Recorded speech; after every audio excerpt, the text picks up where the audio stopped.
Your thoughts just initially on this indictment? Have you investigated the case? Does the government have a case against him? Apparently not. And it looks like the career prosecutors didn't sign the indictment. It looks like this was obtained by the person who was simply put in there by Trump to get the indictment. And so it's not something that is a result of an investigation by trained prosecutors looking for the truth. It has all the hallmarks of just a vindictive prosecution. And I think that it appears to me that if you believe the people who actually dug into the case, that it's thin when it comes to evidence. And I think Mr. Comey has every reason to be confident. Remarkable post on Truth Social by the president on Sunday evening. Sure. To Pam. You see this? Pam, we can't delay any longer. It's killing our reputation and credibility. They impeached me twice and indicted me 5 times over nothing. Justice must be served now. Some folks are seeing this as I hate to keep using the cliche, the Rubicon crossing moment for the Department of Justice. Is that the level of which you're viewing this? It certainly feels that way. I mean, that particularly Truth Social post, it looks like pure revenge. It looks like we're simply using the Department of Justice as a weapon of revenge against political opponents. I mean, because I'm used to indictments that say, well, on this time and place, you committed this act which violated the criminal statute, not you did this to me, so I'm going to do something to you. This is simply not how we do justice in America. It is absurd.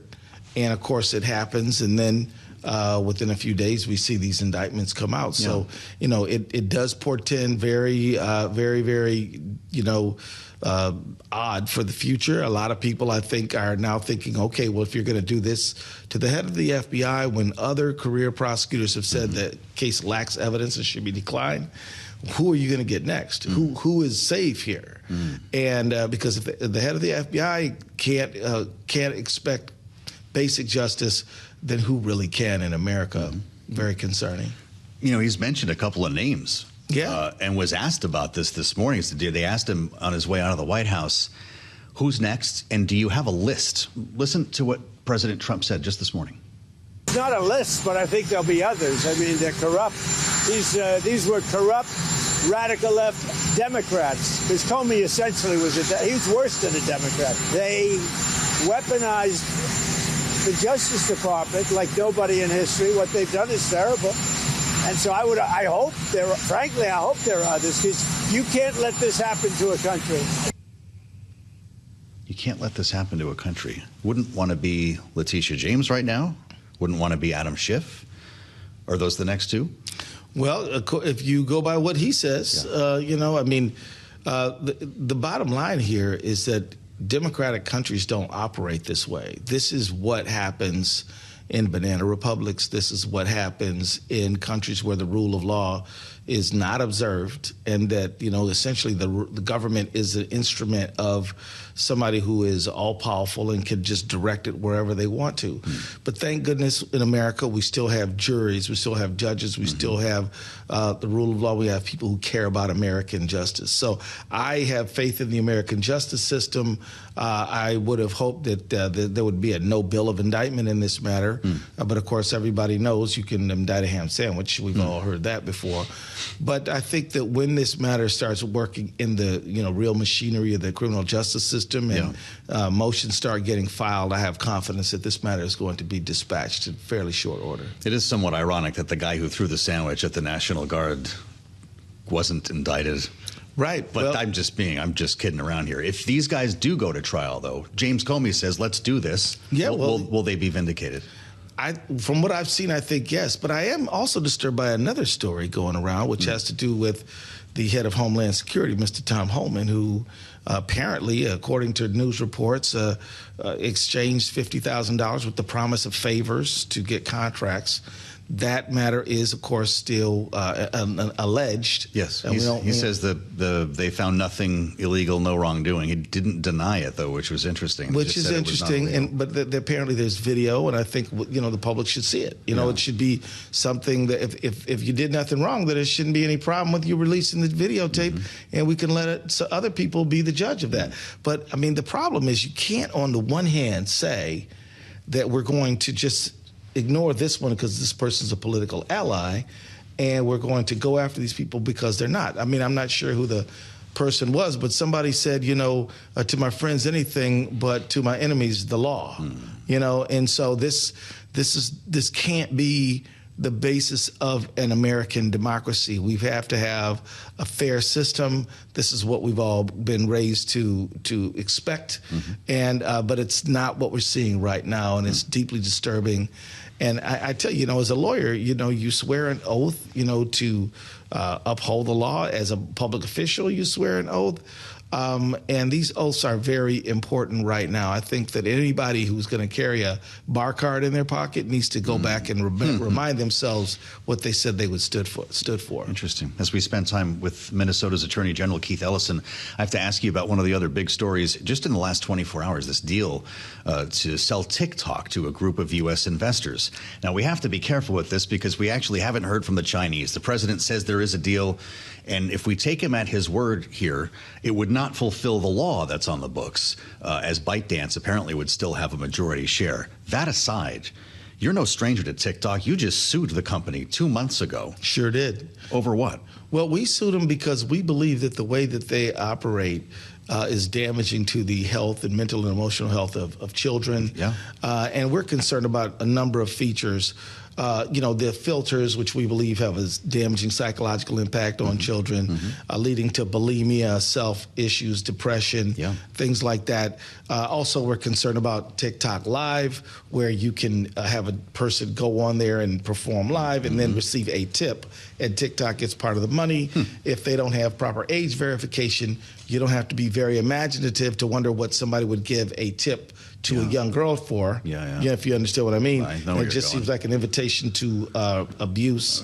And then on top of that, there's this endless stream where you can just go on and on and on. It'll capture your imagination, and you'll be stuck in there. And teachers, parents have talked about the damaging effect and how we've got to get a grip on it. So we know that they've designed their algorithm to be attractive, and we consider it to be like digital nicotine. Yes, okay. And so we're going to hold TikTok accountable, whoever owns it, So I've been asked. So that can transfer ownership. The lawsuit goes to who owns the company. Might just, So wow. I don't know who we're going to be negotiating with. You might be talking to Larry Ellison pretty soon. Well, I'll tell cousin. No relation. Right. I'll tell cousin Larry he's got to clean up his act. Well, you said something that's fascinating. You said like nicotine. Your lawsuit refers to addictive algorithms. Right. 10 years in the future, are we going to look back at social media like we do cigarettes now, like we do cars without seatbelts? How do we ever let this happen? I really do think so. I mean, look, as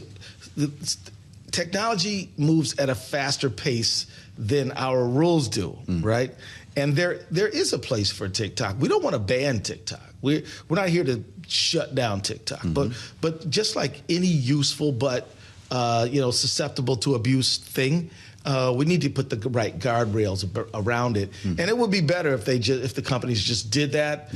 I do know that there are rules that apply to Chinese users of TikTok that don't apply here in the U.S. So we already kind of know the better way to use the tool, and that's what we have to move towards. This is a fraught time for attorneys general on the state level. We've been busy. And boy, you have been, and we can talk about this in a lot of different ways, but I wanted the fireside chat that you held today focused in part on states' rights. Yes.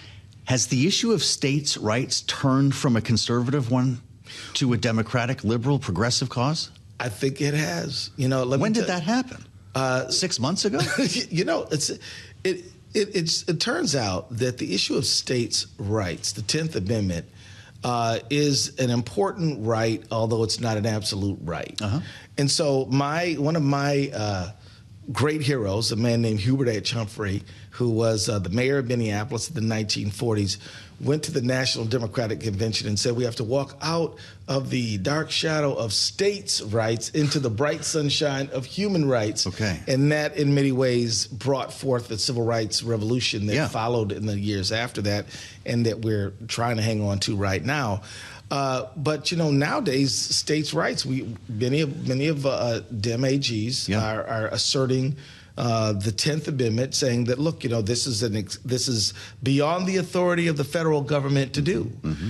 One case that we just saw recently, we had a favorable ruling in a lower court, was where the federal government said that if you want to receive federal emergency management assistance, that you have to have your state law enforcement essentially carry out federal immigration responsibilities. Yeah. We said, no, we have precious state resources. We don't have to do that. And the court sided with us. And this is a debate that's recurring. It happens on a range of issues, that when the federal government conditionalizes aid to states, whether it be health care money or agricultural monies or whatever, in exchange for or conditionalizing something like getting rid of diversity, equity, inclusion, or ICE involvement. Or it's a common and recurring theme, and we're relying on that 10th Amendment.